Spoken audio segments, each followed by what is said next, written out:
on the air Sunday afternoon. Good friends Yeehaw. from all the way from Hollywood, bud. Introduce yourself. I have my coffee. I'm good to go. Nice, eh? I guess, what time's it there? 11 o'clock then for you, is Yeah, it? it's 11 a.m. It's 11 a.m. So it's not too bad for musician time, So Yeah, no, I hear you. I know sometimes with these time zone things, you just never know where who you're logging in, with, and what time zone it is, or they send you a thing. It's just like, ooh, that's early. Oh, yeah, that's why we always stress at the end, like Eastern Standard Time, it's our main time. So everyone always gets that confused. When I first started, for sure, I was sending out dates and, bands in Finland ready to go at, 2 p.m. their time. It's like, no, I'm at work still, bud. Like, If for some reason it's going to be, I live in Hollywood, like on Hollywood Boulevard, so it gets sometimes kind of noisy with sirens. So if that comes, we can just stop or wait, or I don't see a don't mute even button. work. All right, cool. We Oh, have, there's a mute. I've done interviews from the band. I've had guys driving home do interviews with me and shit. Right? So Yeah, it never fails because there's a fire station down the street, and being in Hollywood, it's like it's a busy one. So it never fails on an interview or Zoom call that it's going to be at least 4 or 5 sirens. But yeah. So when you originally moved down to Hollywood, man, what was it like when you first got there? Was it a bit overwhelming or exciting? Like you're like a fucking no, I was ready for it. I visited here quite a few times, and so I was yeah. pretty sure I was going to like it down here when I decided to move from Seattle. But so it was pretty much I just stepped right in. There was really no process, of adjusting. It was Yeah. I always thought I would like to live here, and then I just kind of rolled the dice and seemed like, screw it, let's just do it, see what happens. You can always go back or move somewhere else. So, but being in the entertainment capital of the world was kind of important too, just because there's a lot going on down here still, and TV and film stuff as well. So. Got some can you see the comments? Oh no, is it coming? No. Okay. I think I've got my screen expanded it. Oh yeah. Oh, there I'm running off my phone. I forgot my fucking tablet at home. So.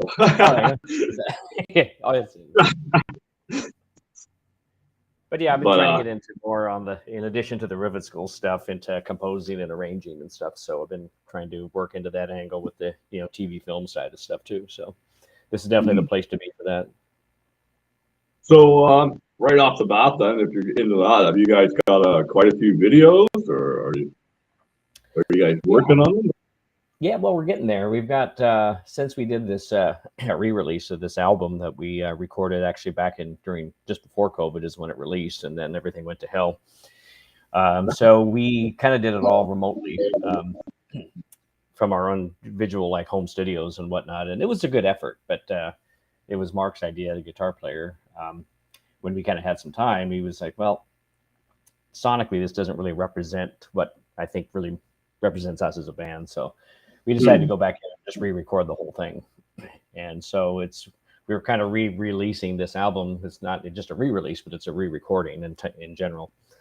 And we teamed up with some really good players, and the thing is really great. It turned out just way better than we even thought it could possibly turn out. It's funny when you're recording these songs and writing, as a musician, you hear these things thousands of times, But it was so bizarre to listen to this from the creator's perspective, and it sounds like a brand new record. It's just unbelievable. Mm-hmm. Like the performance and the production and everything else that goes into it that can make it sound that different. But in answer to your question, we've done 3 videos. 2 have been released already, and we actually have another one that's getting premiered in 2 days, actually. So. Oh shit! Right on, man. I'll be looking for that. Sure, man. So where do we find like your music and stuff? We'll get that right out of the way now. Like YouTube, you're on Spotify, we're everywhere. Yeah, we've embraced the necessary evil of streaming, and it's kind of hard to not find us.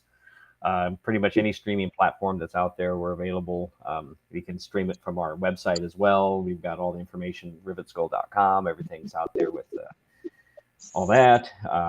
And we are going to be, because we're kind of old school like that too, and we're going to be releasing some vinyl here pretty soon as well. So this is going to get Probably not until the first of the year. Just there's such a back order on vinyl right now. So Yeah, from what I understand, vinyl right now is outselling CDs or any other hard copy of it is. anything. So Makes me happy. yeah, it is nice. It's a whole new experience on listening to something, especially with the album and then the artwork and everything that comes with it. You know, it's not just a little case or a download. You actually get you get the whole shebang with the vinyl, right?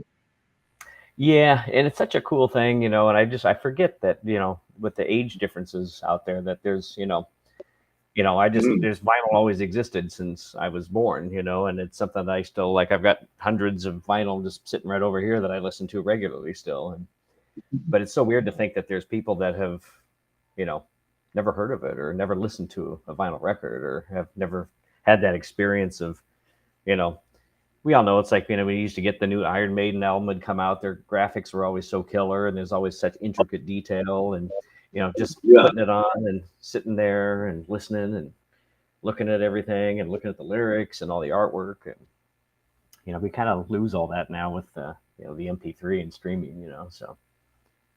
mm.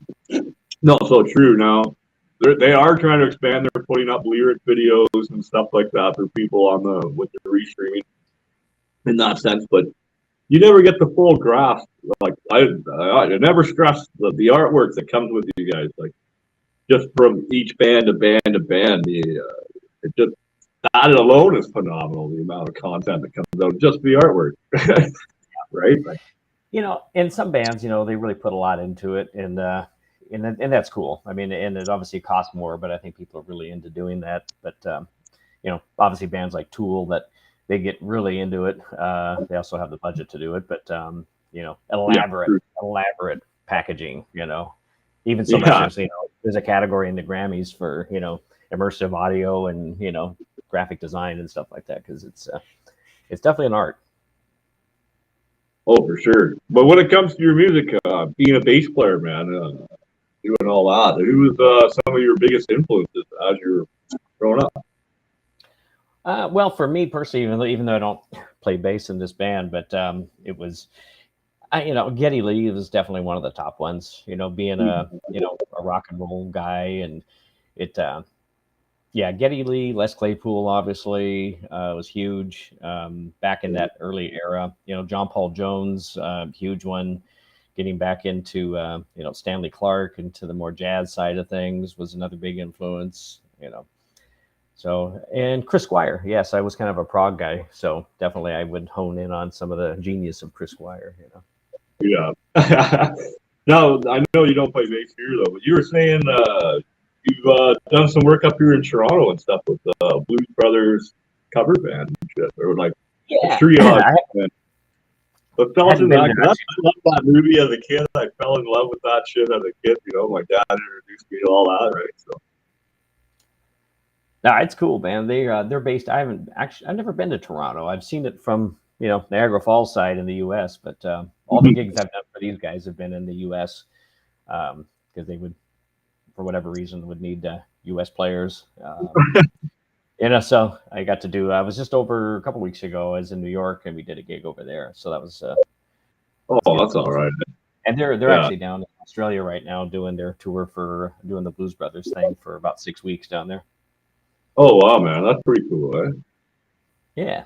So, with the band here, like, have you guys been able to do any kind of big shows, big tours, or I know you probably have throughout your career, obviously, right? Yeah, I mean, we've all been in different bands and things throughout our, you know, history, but it's Rivet Skull's kind of a new band still, even though it kind of, you know, this first record that we put out came out just right around 2019, 2020. We literally had a CD release party up in Seattle, did a filming, did a big thing, and then, you know, seriously, the nation shut down almost like the next week because it. So that kind of Many bands, and so many bands had that happen. It was unreal. oh Or yeah.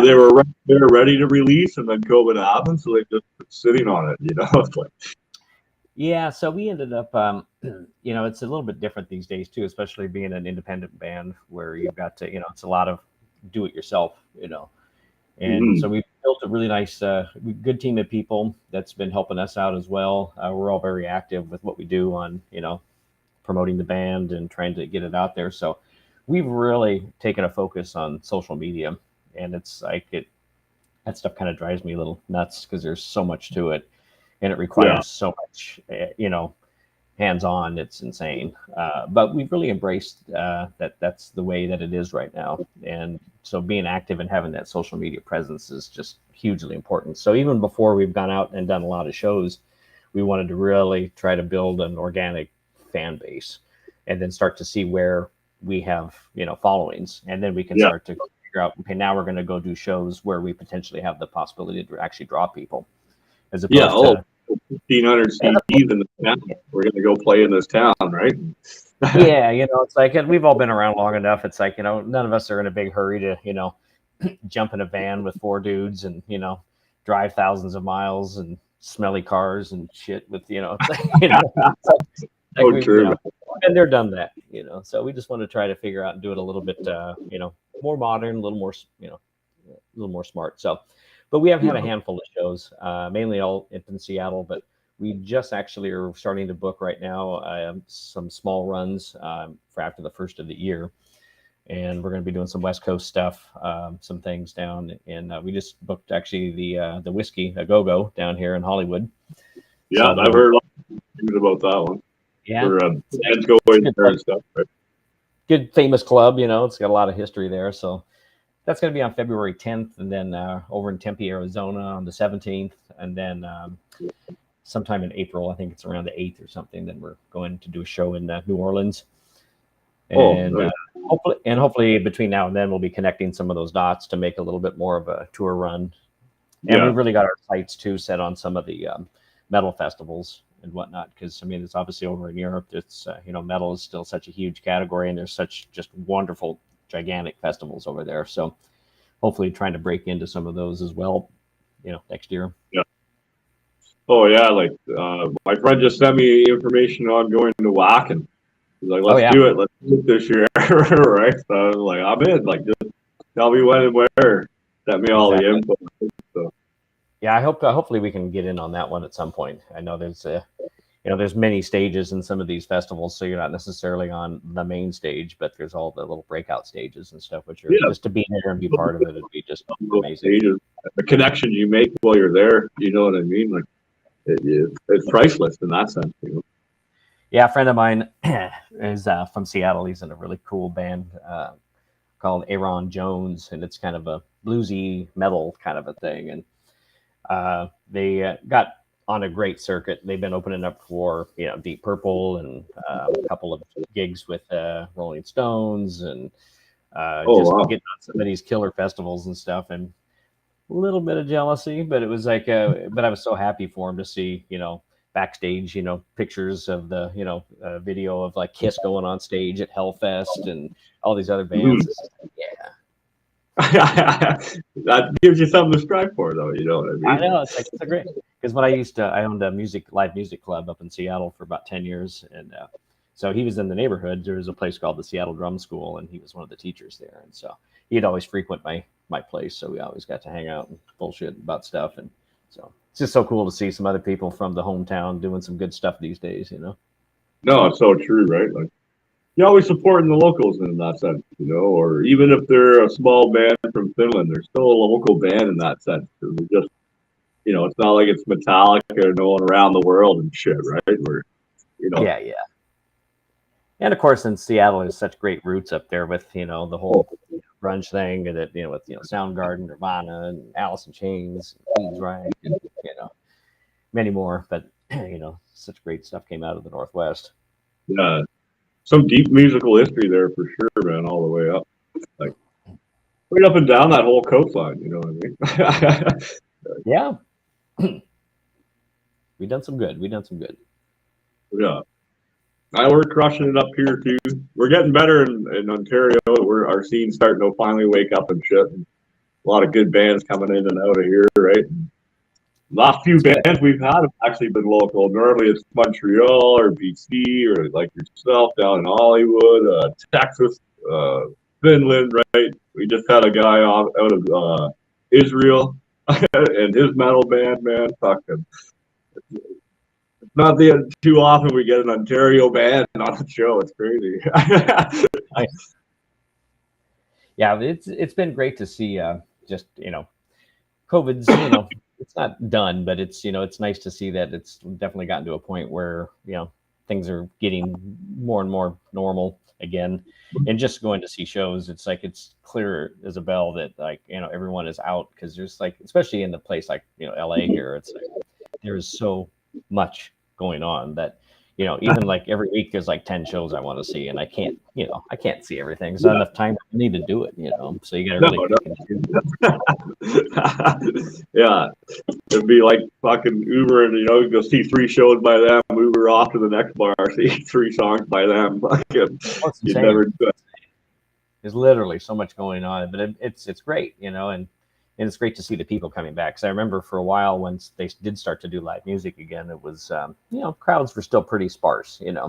People were still unsure, they're being careful. Me included. I was still if it starts to get too packed like the old days, I'll move to the back of the room or something, because I'm still not really into this zone. Well, but 2 years of being basically confined to no touching, no this, no that. Someone finally touches you, and you're like, oh fuck, what the fuck? You're like a trauma victim in a sense, God forbid somebody sneeze or something. You think someone's chemical warfare or something. Oh, but that's the worst. As soon as I get inside now, all of a sudden I gotta sneeze or cough. Everyone's fucking, get back, you demon. The nice thing is that, shit, knock on wood, it's I haven't had a cold or anything for, geez, a couple of years. Yeah. Yeah, right? I haven't had the flu for a while. Normally I get the flu every year, right? Yeah, I think I avoided it. I don't know. It's I haven't gotten to my knowledge COVID. I was on a tour. I used to perform also on bass with a Led Zeppelin tribute band that used to tour around, and I was doing the John Paul Jones thing, and I was filling in on some gigs with those guys because I'm not with them anymore. But we were in Florida back in February 2020, and it was right when it was starting to make its way into the U.S. And we had a few days off, and I was in a hotel, and it just felt like shit. It's didn't lose my taste, but I had the whole kind of flu-y, fever, coldy type symptoms and all that, and I just kind of just took it easy and just let it run its course after about 3-4 days, and then I was fine. And then after that, then everything started to go crazy. So I'm still not 100% sure I didn't have a version of it way back then, but I was kind of in the same boat. I've mentioned it a few times. I did a big road trip the month before COVID happened, and I had to delay my trip for 4 or 5 days because I, fever, couldn't keep nothing down, burning up, hard time breathing and shit. Yeah. Then, I got better a couple of days later, and then I hit the road. And as soon as I got back into Canada, basically when I hit New Brunswick there, the world shut, like you said. It's just no more going. Good thing I crossed the border when I did, or might not have might have been stuck in the U.S. for a couple of years, Yeah, no good. But so your merch, you guys have any merch and stuff out yet then, being kind of new but not? Hell yeah. Again, we got most of that stuff's all on the website. We've got let's see, I'm looking at the site here actually right now. See what we got out there. Yeah, there's a handful of things out there. We've got a couple of different. There's the original album cover done by, which is an artist name goes by the name of Brahm, which was kind of a cool one. When we re-recorded the record and re-released it, we went with a brand new cover and concept, and we had there's a guy that I was acquainted with up in Seattle who does a lot of he's kind of a well-known rock poster artist, and named Justin Hampton, and so he's done a lot of stuff for Mastodon and Queens of the Stone Age and Soundgarden and a lot of these bands, 9 Inch Nails. So I'm like, hey, would you be interested in doing a cover? Commission a cover, and so he's like, hell yeah, So I just let him run with it, and you can probably see, let me see, but it's they, So he came up with it. kind of came up with this cool concept of this, Houdini guy that's in the straitjacket and stuff. A little bit of a glare on that, but it turned out great, and so that's kind of become our, our thing. That's kind of our Eddie now, if you will, our Iron Maiden, our Eddie. But Yeah, so always we've got with that. you. We got that on T-shirts, logo shirts, some patches, obviously the CDs, and soon after the first of the year, we'll probably start taking some pre-orders for vinyl here pretty soon as well. And so we got a great looking cover and package ready for the vinyl. So That's pretty sick, man. Gotta love yeah, that. I'm pretty sure we just got our merch in, and yeah, we'll have links up to ours here very soon where you can get our T-shirts and shit. We don't. cool. I think we have patches, T-shirts, and maybe sweaters. Apparently, we can get beer koozies, whatever kind of thing, right? But what's your favorite thing that you guys have for merch? Like, what's the product that you got? And you're like, oh fuck yeah, man. I'm taking 5 of these home with me. I don't know. I guess probably just the shirt. I mean, it sounds kind of boring, but it's like, based off what we have. I mean, wait a minute. I do have. Let me roll over here. Yeah. We did get some.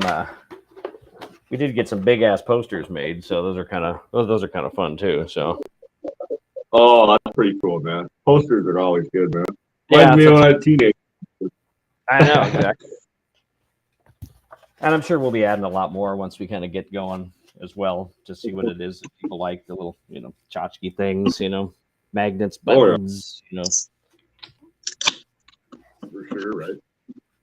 My buddy of mine there, actually, I'm wearing their sweater, Fortunate Losers. They're out of right here in Sudbury. Fucking, they got these stickers.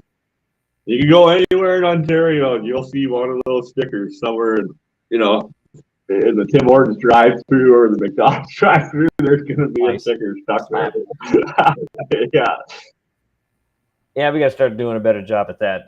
Once we start doing some shows and touring, we can start infiltrating with our with the sticker wars. Good stuff, yeah. I fucking graffitied a garbage can one time, and the lady looked me up, found the show, and commented on the show about how vandalism isn't cool. But she watched the show, right? She found it. Yeah, it Right. worked. Like this, Yeah, no press is bad press, so they say. But yeah. Well, nowadays they're proving there's a lot of bad press. We fucking take you down real quick. Yeah, that's true. Yeah, I don't think that maybe that little slogan didn't age well here.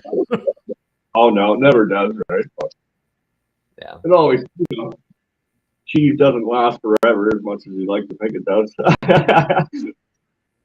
Yeah, we got some more devil horns. Hello to family. Oh, yeah. Speaking of the devil horns, have you seen the Ronnie James Dio biography that came out? Well, not yet. I seen it came up. I put it on my list. I just haven't had enough time to sit and watch the whole thing, so I haven't started it yet. Right? So, how is it? Yeah. Yeah, I'm not sure if it's streaming yet. It might be now, but it had 2 runs, at least in the U.S. I think it was like September 28th and November 2nd or something like that. Or no, it's not November, September 28th, October 2nd, something like that. Yeah. But anyway, so it's one of those they released it in all the theaters, so you had like one showing, and then so I went and saw it at a little place down here, not too far, one of the little kind of boutique-y, theaters and stuff. So it was cool. It was really well done. It was great to see a lot of the old footage of him back in the early, his doo-wop days and back in the 50s and 60s when, it's just crazy how he developed into what he became. It's insane. Yeah. And of course, at the end, it got incredibly sad, Like as you said, the devil horn, those are credited to him. Like that's where we get that from, what I mean? I guess it's really from his grandmother and their old Italian ways or whatever, but he's the one that brought it into our culture in that sense for our group and gave that to us. Not too many people have given us that demon or that symbol that lasts forever in our genre. Right? So, yeah, they definitely go into that in the film, So that's cool, man. I go, Yeah, I'm and definitely watching that very soon.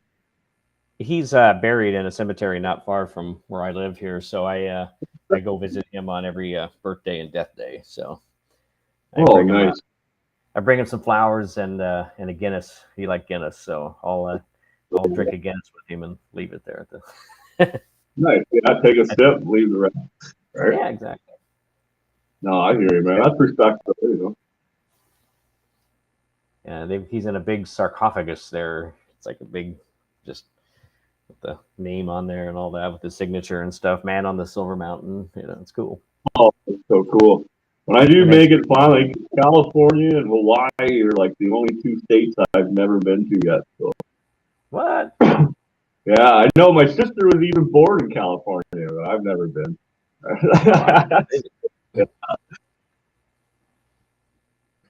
One of these days, though, I'm gonna get down there, man, and do a bit of surfing, bit of swimming and shit, right? Definitely. Definitely.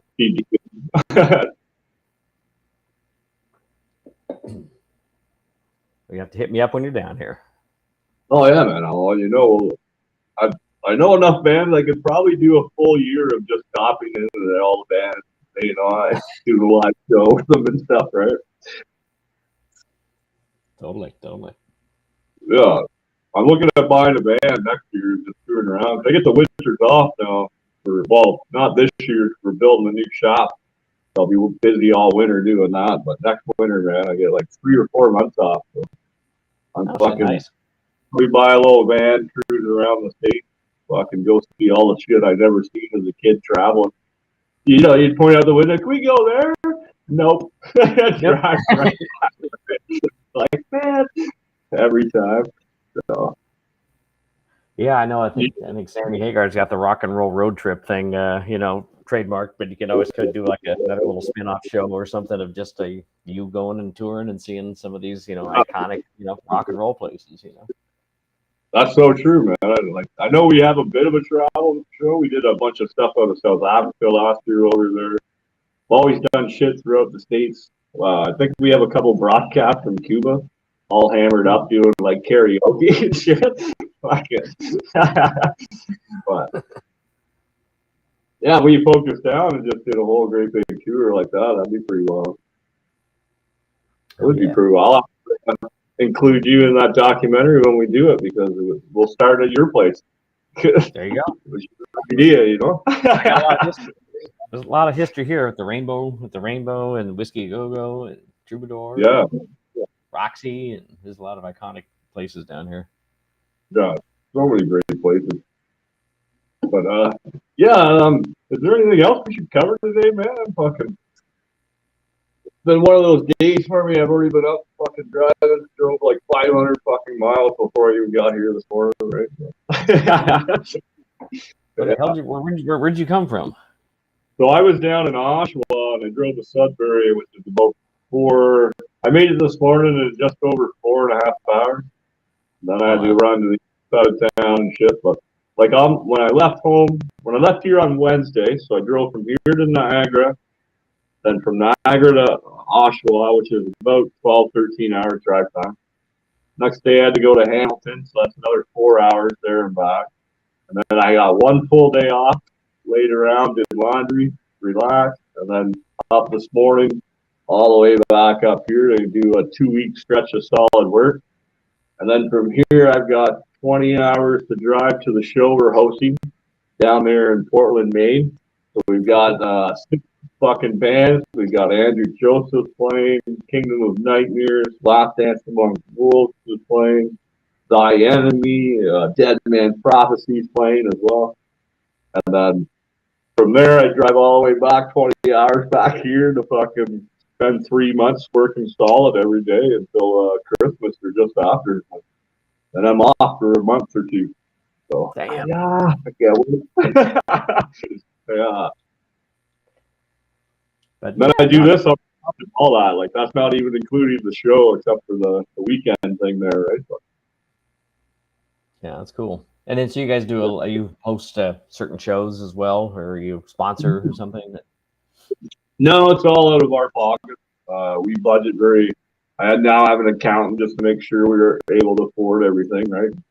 Yeah. Yeah, basically, I work full time to pay for what we do here in the Boneyard, right? Make sure the band I hear pretty you well there. gets covered, or agreement has come down to it, and then you play the show. Yeah, we got 2 shows we host here in Ontario, and then we have our big one in Portland. Next year, I'm working on coming down to Texas with a few of the bands and stuff like that. Going to play a good buddy of mine out of Cotterize, Alex there.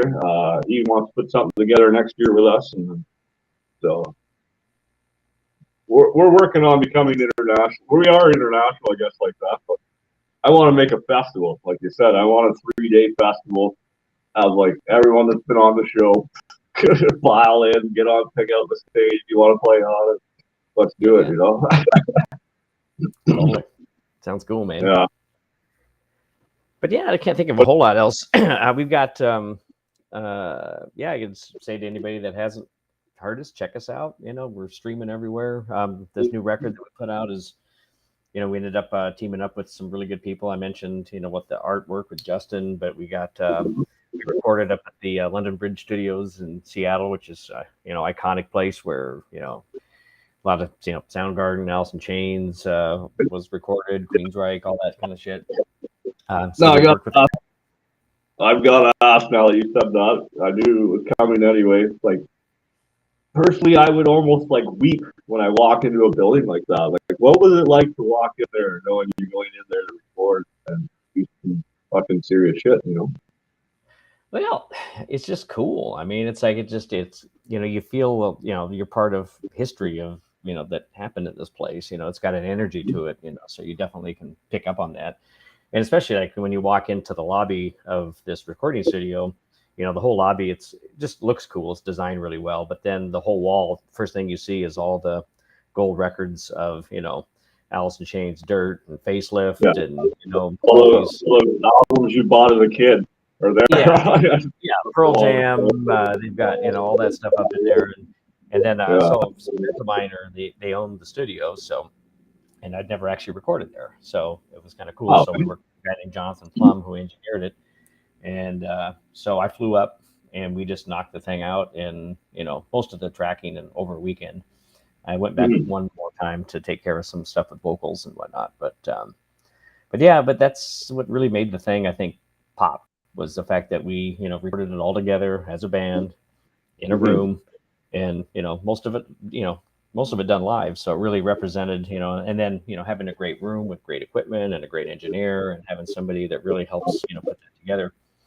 And then when I got back to LA, I hit up a buddy of mine, Matt Hyde, who he produced, Slayer, Deftones, Monster Magnet, all these other big bands and stuff. Children of the Bottom.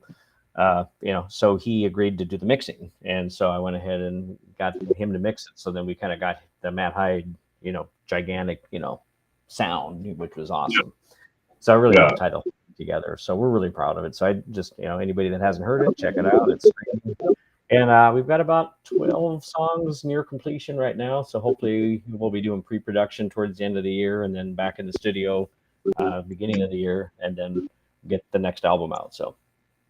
Awesome, man. I'm excited. I know Hollywood has a bunch of your links and stuff in the post before our interview or somewhere below. And then hopefully, I know she's busy tonight. Actually, our buddy Andrew Joseph, huge shout out to him, is opening for Afro Man tonight. So, so that's fucking pretty exciting. And then he did 2 of my shows this year. Then he's done this Afro Man. And then now he's doing our main New York one as well, or Maine, Portland. It is. Sorry, I always get Maine, New York. I always think they're the fucking same thing. They're not, they're right? close. Yeah, everything's close up there. Yeah, right. So, but yeah. So, fuck, man. Thank you again for coming on all the way, taking time out of your busy day, man. I know you guys are super busy trying to keep up with everything, right? Shit, it's a Sunday. I'm chilling out today. It's like I know. I always forget what the date is. Like I was 2 days ahead of myself or something. I don't know what was going on. But well, we just did 34 or 37 days working up here, and then I got off on a Wednesday. So And then it's like, well, what day really is it? Well, you know, you get home when normally you think, oh, my day off is Saturday, right? So, but no, it's only Thursday. It's like, what's going on, man? So now Yeah, I'm back, you know, Sunday times are afternoon. anyway. Who the hell knows? Yeah.